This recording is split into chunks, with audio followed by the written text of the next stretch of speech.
Freemasonry, an ancient fraternity shrouded in mystery. With roots stretching back to the medieval stonemasons, its age-old traditions have remained virtually unchanged for centuries. When people hear the word Freemason, they think about funny handshakes, they think about rolled up trouser legs. If you do a little bit of Googling, it's a cabal of people that are taking over governments and things. Freemasonry, secrecy, secret society, 100%. Now, as the Brotherhood celebrates its 300th anniversary, the United Grand Lodge of England is allowing the cameras in for the first time to reveal what really goes on behind closed doors. Right, now, will you bugger off? With unprecedented access, we lift the veil of secrecy to discover what it means to be a modern-day Freemason. Feeling a bit inadequate. It's a lot of fancy aprons, a lot of fancy aprons. From the regalia... My mum might say I look like a complete wally, but you can never please your mum. Forward, brethren. To the lavish ceremonies... You will seal that with your lips. And ancient rituals. Do you have anything to give in the name of charity? No. All of the rituals that we do, which are like little plays, I love them. And of course, the unbreakable bonds of brotherhood. Some of that, brother.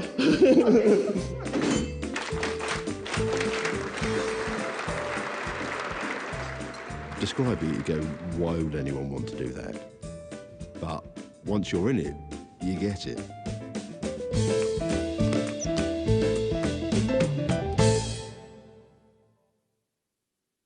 You know the New Year's song, Auld Lang Syne? That's Masonic. You know, take my hand. There's a second verse which goes, take my hand, my trusted brother, and sing along with me. Du, du, du, du. Yeah. 6 million men across the globe are members of the world's oldest fraternity. For some, it provides a social network, a moral code, or a reassuring sense of order. For others, it's just a good meal out with mates. But whatever their reasons for joining, as they're immersed in Freemasonry's traditions, they're bound together by ritual and sacred oaths to become brothers. One of Masonry's biggest brothers is Pro-Grand Master Peter Lowndes, second only to the Grand Master, His Royal Highness, the Duke of Kent. I'm afraid people are going to have to listen to me for a bit in the usual way, but I'm probably going to be speaking for a little bit longer than usual myself.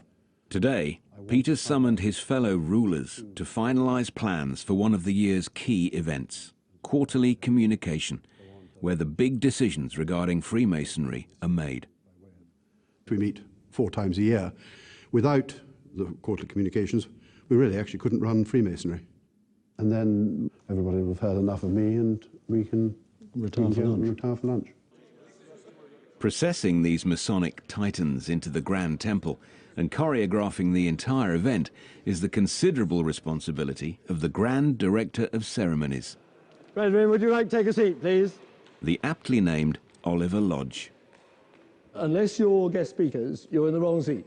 It's my job to direct Grand Lodge. So that means that it's for me to make sure that everybody knows what they're going to do and that they're in the right place at the right time. I need to be able to deal with the situation if something goes wrong. You're on your way in at the back at the moment, is that right? In which case you'll no doubt want to have the end seat rather than one in. Being Grand Director of Ceremonies in the United Grand Lodge of England is, without question, the best job in the whole of world Freemasonry, because everybody has to do what you tell them to do. Over the past 9 years, Oliver has presided over more than 40 major ceremonies. Right, brethren, let us do simple things well, such as remaining in step, so that this looks impressive. Right, let's try it. Heads up, you're Grand Stewards now.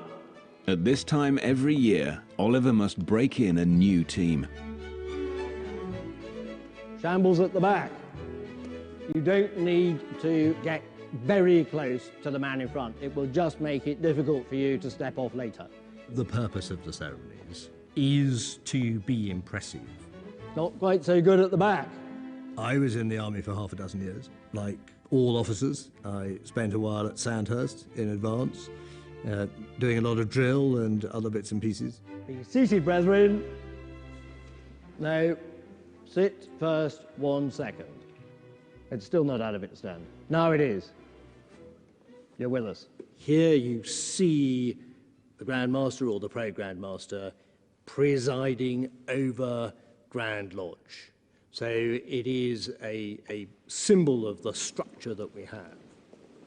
The procession and the whole ceremony is a symbol of the worldwide brotherhood, which is Freemasonry. To become a fully fledged member of this worldwide brotherhood, every Mason must first go through the most powerful of all Masonic rituals, the third degree. Craft Freemasonry is divided into 3 degrees. The first degree deals with your birth, the second degree deals with your time in this world, and the third degree deals with your departure from this world. Learning about the fact that one day you'll die, that's what makes the third degree even more poignant. Nobody who does that ceremony, or goes through that ceremony, if it is done well, will forget the experience.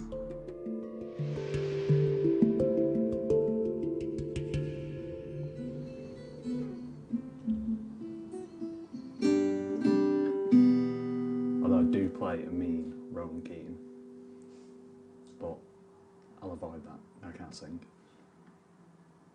What else can I do?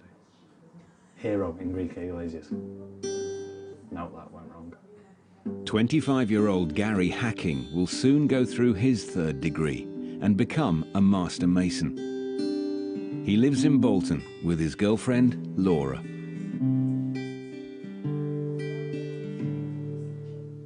I'm not singing the rest of it, ever. Would you dance if I asked you to? No, go away. As a full-time nurse, Gary works alongside 50 women, so was in search of male company. He joined the Freemasons 9 months ago. I moved away from my friends in Bury, moved somewhere else, and then it's very hard to maintain like that sort of male bonding, which I know some people say sounds quite wet, but I think men do need other men to associate with. It's part of life. And as great as the women I work with are, and as amazingly funny and social as they are, you sometimes just need a bit of that man-to-man bonding time, really. For months, Gary's been consumed with preparing for his third degree ceremony and learning his part in the secret ritual, which has remained virtually unchanged for 300 years. I'll have to answer some questions, but I have to get them right, obviously. And then from there, they will then proceed to sort of raise me to the third degree. But getting these questions, the language is a bit sort of archaic, so it's very hard to try and get your head around it. You want to get it right though, because you carry on the tradition. It shows that you've put the time, you've put the effort in, and that you're interested. I keep asking him questions about it, and he's like, "I'm not allowed to tell you. I don't know. Stop asking me questions." And then he'll randomly run out of the room. You can hear him muttering to himself. And then he'll come back and I'm like, "Who are you talking to?" It's like, "Oh, just Mason stuff." And I get really annoyed because he won't tell me what it is. But tonight, Laura's being allowed a first glimpse inside Gary's secret world. He's taking her to a Masonic ladies' night. You know you've got to kiss the Grandmaster, don't you? No. Yeah, with Tom. It's part of the ritual. I highly doubt that's part of the ritual. I've got to do it. You've got to do it. Oh, you can go first then. Show me how it's done. Tonight's event is being held here at Bolton Wanderers Football Club. Oh, I didn't print the tickets out. Oh! The annual Grand Ball has been running for 156 years, and this is the first time that non-Master Masons like Gary have been invited. It's a lot of fancy aprons. A lot of fancy aprons. This is like the Masonic equivalent of penis envy. In Freemasonry, the apron signifies rank. Gary's currently second degree, so he wears the slightly underwhelming Fellowcraft apron. Ladies and brethren, will you please stand to receive the President of the 156th Grand Masonic Festival and Ball, Right Worshipful Brother James Anthony Harrison and Mrs. Maureen Harrison. Ladies' nights in Masonry are not only a chance for long-suffering wives and partners to see what their men get up to, they're also meant as a thank you for their indulgence and support.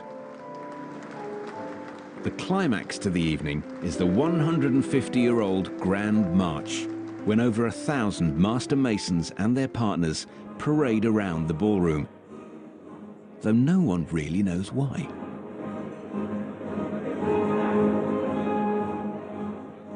Tonight is one of the last events Gary will attend as a second-degree fellow craft Mason. It's been a dream of 11 years to be a Master Mason. I don't know what's going to happen. Everyone keeps telling me it's like a really good ceremony. So I'm looking forward to it. A bit scared, but excited at the same time, because it's just going to be the fulfilment of something that I've been wanting to do for years. That experience that you have in that third-degree ceremony might change you forever.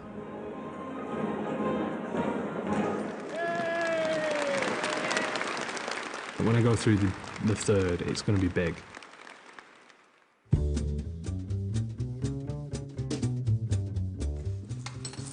This is the apron of a third-degree Master Mason. No, okay, no.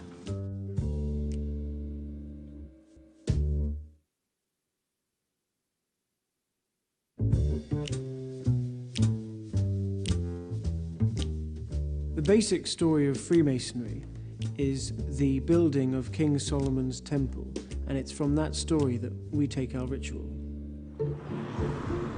In Bolton, it's the day of Nurse Gary Hacking's third-degree ceremony, when he hopes to be raised to the rank of Master Mason. In here is the final thing for the third degree. Are you allowed to see in this? You are? Right, okay. So, tie, gloves, and then this last month was the final time I'll have to wear that. That's the apron of a fellow craft. You've seen that before, I'm sure, by now, but this is what I've been waiting to wear for some time. So this is the apron, oh gosh. This is the apron of the Master Mason. This has been encased in there for a good 6 months now. Just waiting to crack this out, I can't wait. Really excited. And as soon as you do that, not even kidding. Business. You mean business. The third degree is the most powerful, most secretive, and most dramatic of all Masonic rituals. In it, the candidate is put through a reenactment of the legend upon which all Freemasonry is based. The murder of Hiram Abiff, the stonemason responsible for the building of King Solomon's temple, killed for refusing to divulge the secrets of a Master Mason. What time are we kicking off now? 6:30. Right, I've got enough time to neck half a pint. Nothing can prepare you for the third degree. It is mind-blowing. You all right? Yeah, I'm fine, thanks. You ready for tonight? Nervous. Yes. Nothing to be nervous about. I know. By the end of tonight's ceremony, Gary will have been made to come to terms with his own death. I'm totally nervous. Is this time the rumour's going to be true where they're going to whip out a goat? Or is this time going to be the time I need clean boxers? You never really know what you're actually going to be doing. Nervous, pal. No. Why is there a sheet on the floor? So I don't know, mate. It's real now. It's proper real. Please be upstanding to receive the Worshipful Master and his wardens.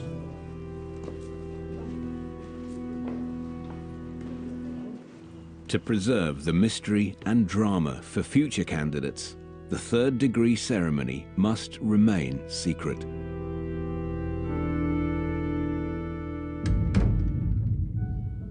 The third degree, although it deals with death, is not a morbid ceremony at all. Quite the opposite. It's an enlightening ceremony. It looks at your departure from this life and your rebirth into life in the future. You as a brother experienced something which happened to our master, Hiram Abiff, being slain. There is a grave, and in this country, that grave is always empty and has the emblems of mortality displayed upon it. Rebirth comes into it very strongly because you're brought back to life, as it were, within that ritual. In Ireland, somebody is actually lowered into a grave, as they do up in Cambridge, and they walk across the top of the grave while a gong sounds. It's preparation for a time so that you will indeed live respected and die regretted.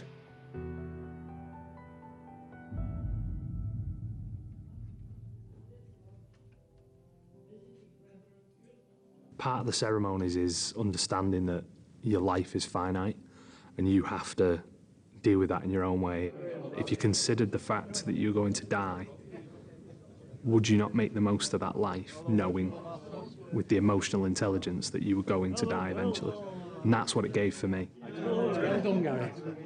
You know, I work with death all the time. It's a sad part of life, but it's a part of life nonetheless. At that profound moment, if you sit there and take it in, you know that you've got to spend the next however long you've got of your life making the absolute most of it.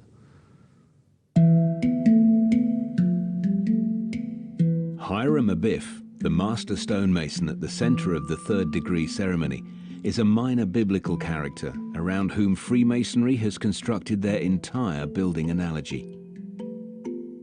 In Masonic circles, he's also known as the widow's son.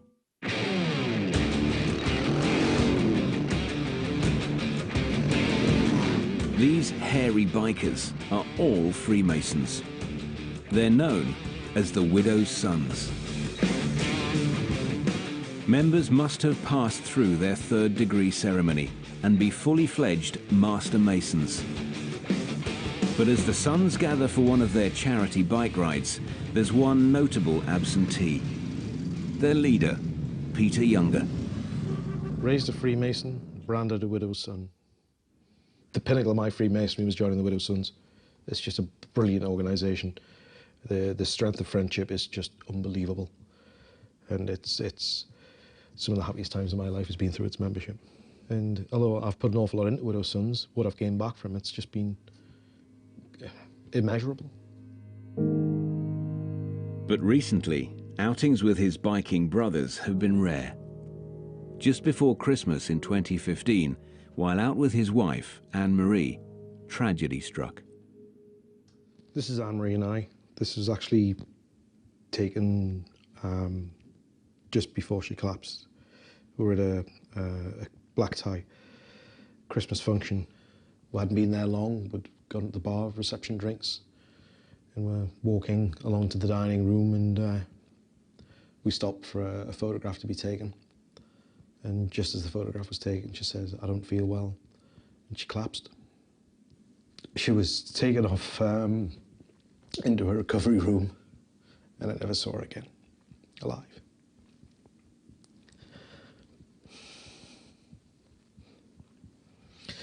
And then you're faced with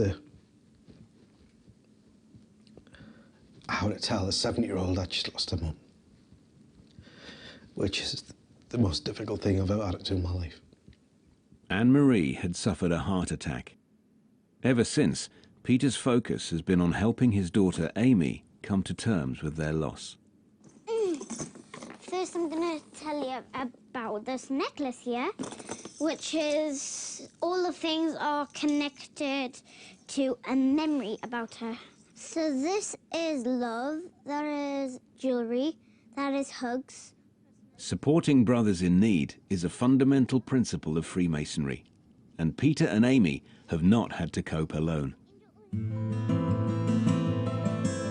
The Widow's Sons and the Freemasons were incredible. I mean, Anne-Marie died on the 12th of December. It was the day of Amy's birthday party. It couldn't have been a more tragic time. But Christmas Eve, when there's a knock on the door and there's two smiling faces standing there with a car full of presents. That was the Widow's Sons and also members of my lodge. We could barely get in the lounge on Christmas Day morning for the amount of presents stacked up behind the door. It was just amazing to see her happy, and it had been probably the first time since it happened.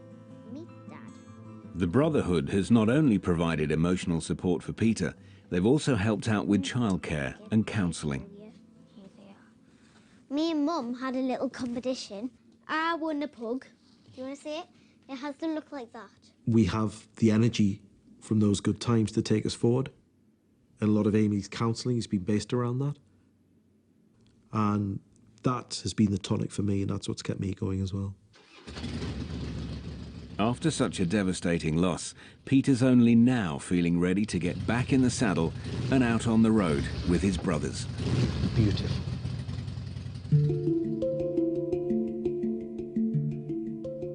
The bond that exists between men in Freemasonry is really our brotherhood. Your friends, your colleagues in the lodge are your brothers. The bond between Freemasons is unique. I don't think there's any other organisation that's quite the same. If somebody does become upset, then it's kept within the lodge, and then they can come out strengthened. It's been valuable to me, and I know many others. You know, I'm a brother, they're my brothers, I'm their brother, so we kind of just get on with it. And you know, it's all, for me, it's for life.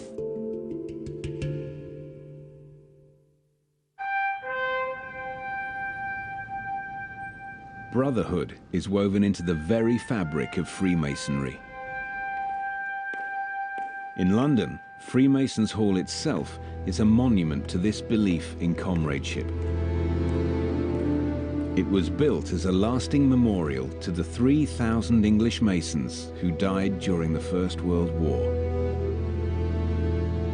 The United Services Lodge, the Old Wellingtonian Lodge, and Tow Law Lodge, a lodge which comes from a small town in County Durham. When the war ended in 1918, 350 new lodges were set up as traumatized ex-soldiers sought out Freemasonry to recreate the camaraderie they'd experienced in the trenches. Grand Director of Ceremonies, Oliver Lodge, is himself an ex-army officer. I think there is an appeal because there is that fellowship of men, but also there is a sense of order about Freemasonry. And so in some respects, that reflects service life. Many servicemen serving and retired become Masons. That is the case now, and it was the case before.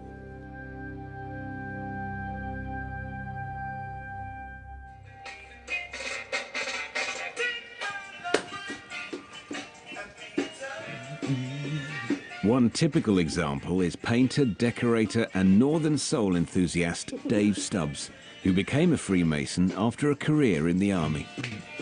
A lot of people would join Masonry for their own reasons. Mine is that sort of sense of belonging. Dave left school at 16 and spent the next 20 years as a soldier, serving in war zones all over the world. One of the places I did go was to the first Gulf War, and that picture there is me as a young man, and that was a certificate of commendation that I received for services in the Gulf. But like many ex-servicemen, Dave struggled to adjust to life back on Civvy Street. That support structure's gone. You're on your own, and you're the one who sits up at night time in the dark, and there's nobody to talk to, and you feel thrown away. Just feel thrown away. The military was a big part of my life. Looking back in retrospect, you know, it's got that similarity, that parallel with Freemasonry, you know, brotherly love and, you know, friendship and looking out for each other. Dave has thrown himself into Freemasonry and is about to be rewarded for his dedication to the Brotherhood. He's been nominated to become Worshipful Master, effectively the boss of his lodge. I'm very proud of him. I think he's a brilliant Mason. For the length of time he's been in Freemasonry, he's done very well to get to Worshipful Master at this stage. He always looks smart, always presents himself wonderfully, and I think it's going to be a big buzz for him, to be honest. So I can't wait to see the smile on his face when he comes out of lodge that day.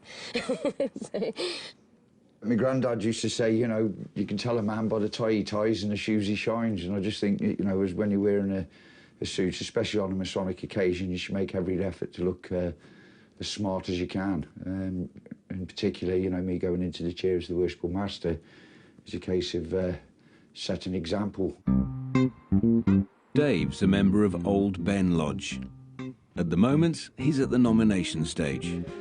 And today, there's a meeting to give his brethren a chance to voice any last-minute objections. Brendan, good to see you. Thanks for being here. Thanks for being here. He's still, to use an old expression, he's still wet behind the ears, and he's going to mature into the role. Handling proceedings is Old Ben's Director of Ceremonies, Phil Niblock. The role of a master in a Freemason's lodge is to maintain the standards of his lodge. That's important, and I get involved in that to remind him, if necessary, what those standards are. But he's there to lead.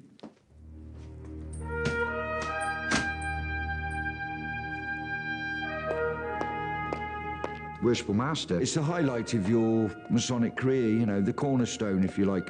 Sometimes you sort of say to yourself, I don't think I'm really worthy, and etc., and you try and talk yourself out of it, but I think, you know, there was men before me, there'll be thousands of men after me, and I can know now that, you know, my name has definitely been written in history. Here's the Freemasons all there, look. You see it? The tower.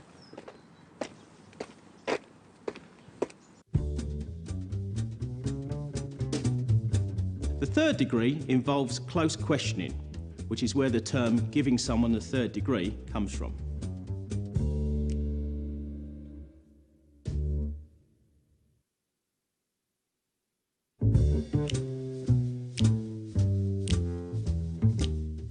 The top man in the lodge is the Worshipful Master, who always sits in the east to represent the rising sun. Today, in Shrewsbury, Gulf War veteran Dave Stubbs is attending a lodge meeting where he's hoping to be confirmed as the Worshipful Master. It gives the opportunity for any of the brethren to say yes or no.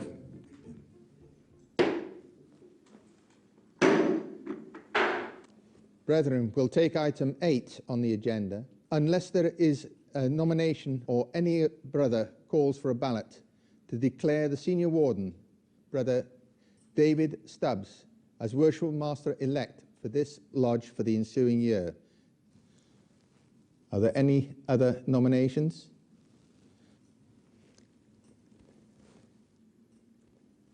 As there is no other nomination, I declare that Brother David Stubbs is our Worshipful Master-elect for the ensuing year.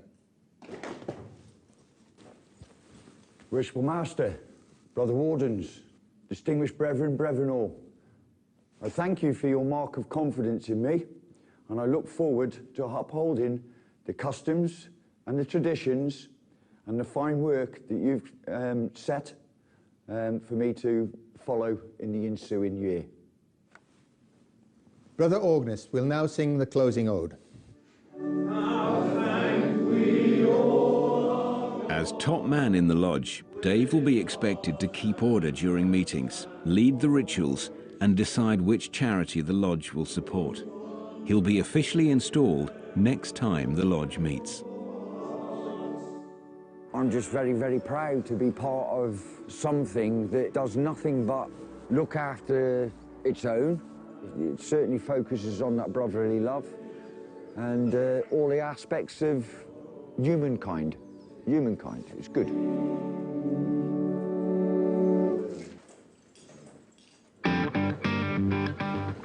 In Newcastle, Widow's Sons leader Peter Younger is also looking forward to a big day.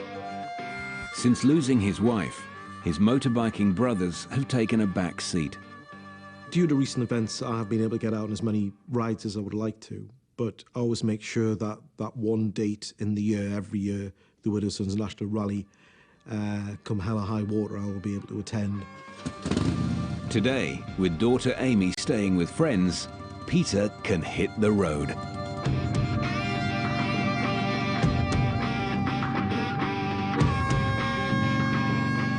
Life throws many things at you. For some people, they might hit a bottle of whiskey. For other people, they might go out for a meal. For me, to climb on board a motorbike is just incredible. Moments when you're on a motorbike and you see 15 to 20 people on bikes in front of you and the same number behind you, and then suddenly you think, Struth, they're all Masons. That's quite a moment.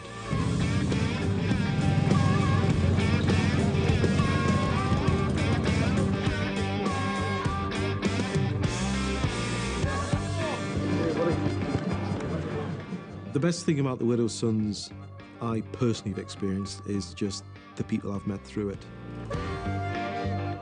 The term brother comes from the ceremonial side of it, but they're more like family. Obviously, I've known Peter for quite a long time, and I've known Amy since she was born.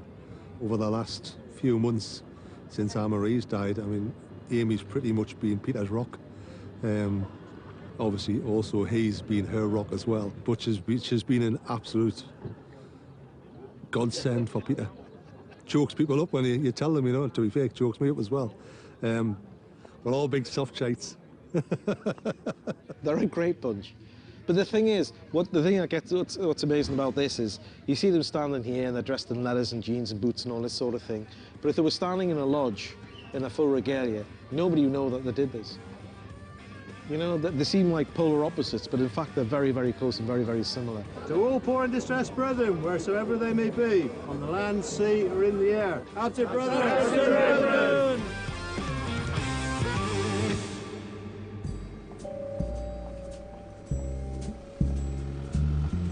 At Freemasons Hall in London, 1,400 of the Brotherhood's leaders are assembling for their quarterly communication.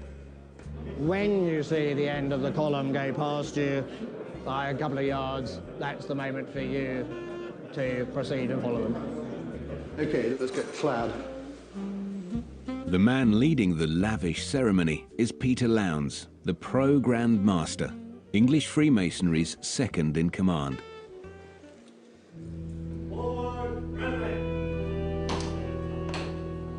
Despite appearances, quarterly communication is really just a run-of-the-mill business meeting. Anything that's done for Freemasonry has to be voted on and passed and agreed by Grand Lodge.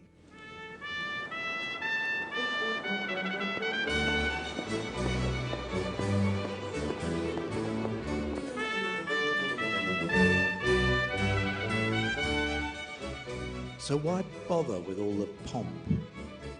Why do we have the changing of the guard? Why do we have the Queen's Birthday Parade? Why do we have any of these things? Of course, they're not essential. Brethren coming together at meetings and the camaraderie that it produces that really interests me. Brethren, I have to announce that the Most Worshipful Grand Master has made the following appointments. Worshipful Brother Ian Chandler as Provincial Grand Master for Surrey in succession to Right Worshipful Brother Eric Stewart Bamford, who retired on 24th of May. It's one of the few organisations that I've been involved with where I think everybody is on everybody else's side. Now, you can't say that in every organisation. There's often backbiting, hoping somebody will fail so you can take their job. Just simply doesn't happen. We're coming to the end of the current Masonic season. Enjoy the summer break, and I look forward to seeing you again in September. Thank you, brother.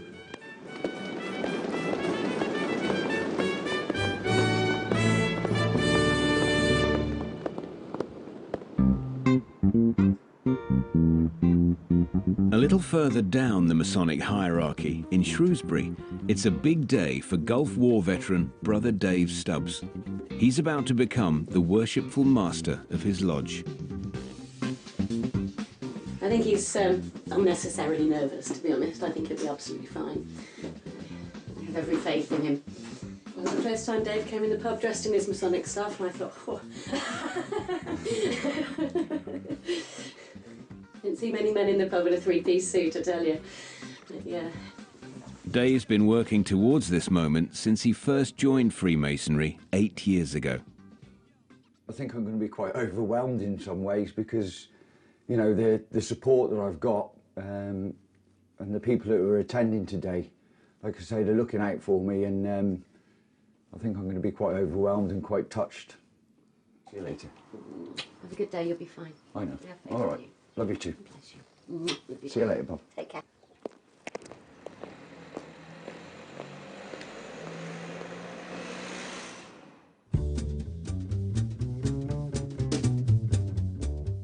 The basic principles of Freemasonry are that all men are equal within the lodge, which is why we call each other brother.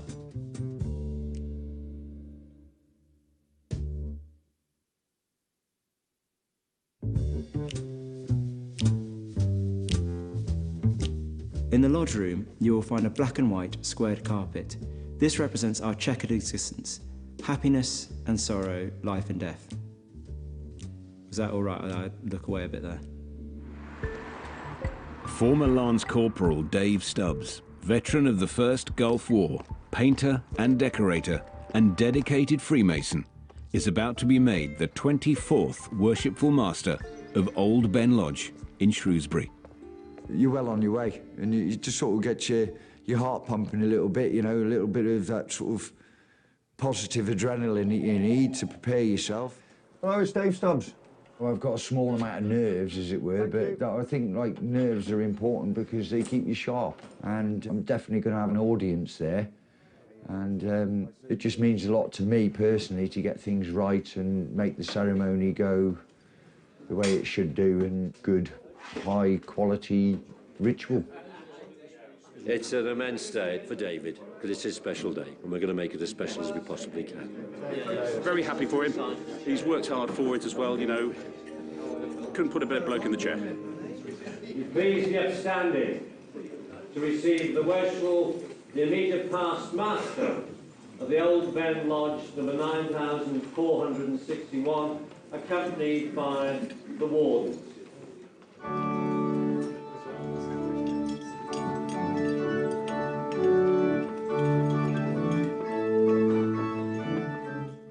During this 2-hour ritual, Dave will receive a new apron, a new collar, and a gavel. Later, his name will be engraved on Old Ben's Master's board. Worshipful Master, you having been installed in the chair of this worthy and worshipful lodge, cannot be insensible to the obligations which devolve on you as its head, or to your responsibility for the faithful discharge of the duties annexed to the appointment. These ancient words remind the new master that his conduct must always meet the standards expected of the leader of a lodge. You will be enabled to lay up a crown of joy and rejoicing, which will continue when time with you shall be no more. And may God give you strength and health to perform the duties of your high office with satisfaction to yourself and advantage to your lodge. So mote it be.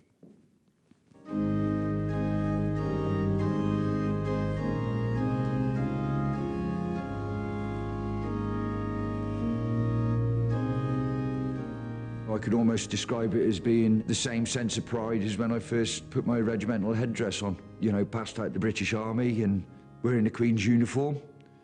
And likewise, as a worshipful master, I have that same amount of pride. I feel well and worthy. David, congratulations. Cheers, Dave. Really You're a pleased. top man. Yeah. Cheers. Congratulations. Cheers, my Brother friend. David. That's it. Thank you. My day, a very, very special one, which is certainly written in my heart for as long as I'll ever remember. That's for a fact.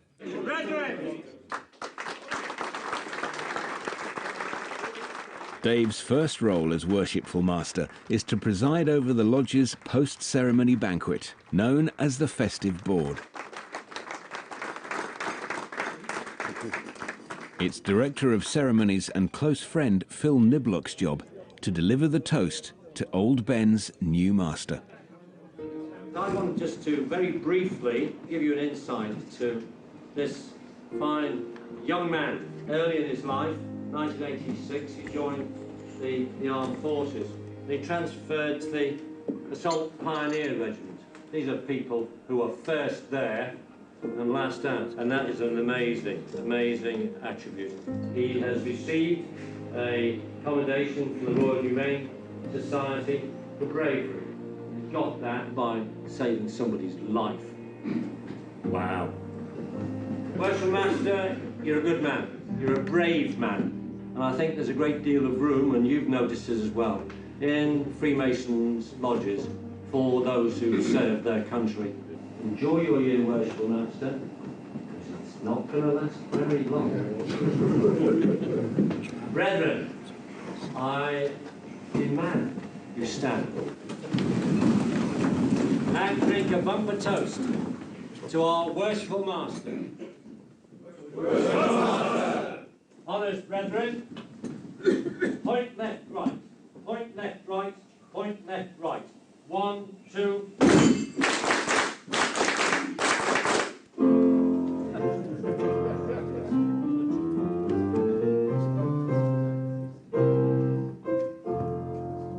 We have toast in the craft among others.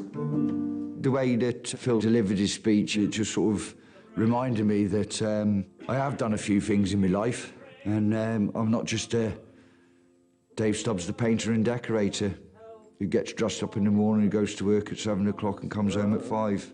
Beloved by us all on the square, may your name in the craft with all honour be quaffed, and prosper the art everywhere. Get on that chair. Here's a health to our worshipful Master, beloved by us all on the square. I just could feel the genuine brotherly love, you know, the genuine belief in me. And I was quite overwhelmed, really, by the whole experience. The art everywhere.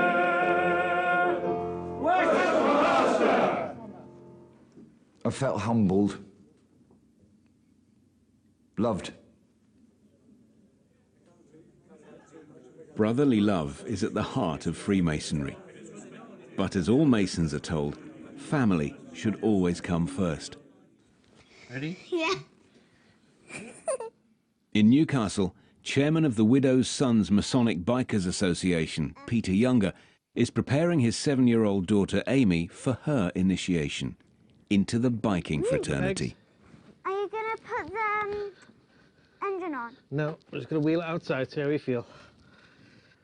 Oh. Nice progress, how's that? Is that good? Yeah.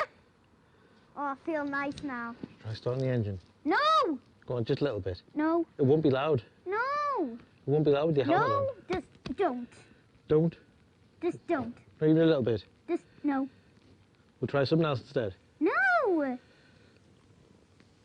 Just put it back in. We'll have to drive it in. Oh. Okay. Ready? Yeah, that's all right, isn't it? How's that? You want to try going a bit further? Yeah. Come on in. Oh my God. Come on, you're doing it.